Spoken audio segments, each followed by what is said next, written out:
जय सियाराम मित्रांनो, आज आपण आलो आहोत घराच्या मागे आणि मी आज तुम्हाला एक स्पेशल गोष्ट दाखवणार आहे. तर चला बघूया काय आहे ती स्पेशल गोष्ट.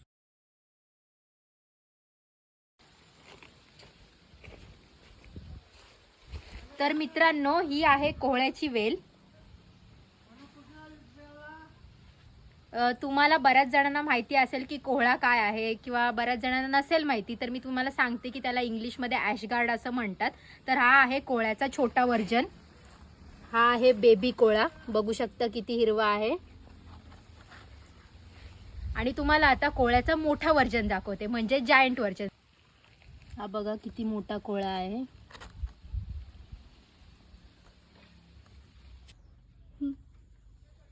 अगं तसं काय काढतेस? कोयता तरी घे. कोयता घेते.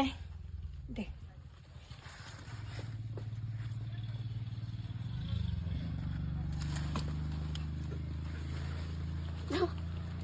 अरे बापरे, फारच वजन आहे. हा बघा गाईस, कोहळा आपण काढलेला आहे.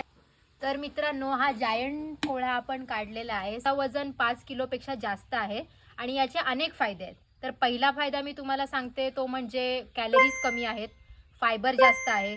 सो वजन मेंटेन होण्यात आपल्याला त्याचा फायदा होऊ शकतो.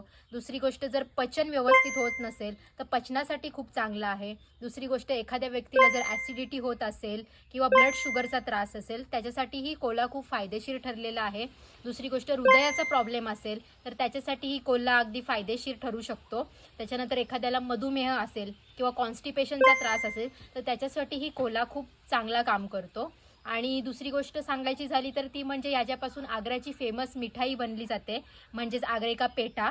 आणि दुसरं म्हणायचं झालं तर ते म्हणजे याच्यापासून ज्यूसही अप्रतिम बनला जातो. जर आपण अनुशापोटी सकाळ सकाळ तो प्यायलो तर तो खूप आपल्यासाठी लाभदायक ठरलेला आहे. आणि याची भाजीसुद्धा बनली जाते, तीही खूप चविष्ट होते.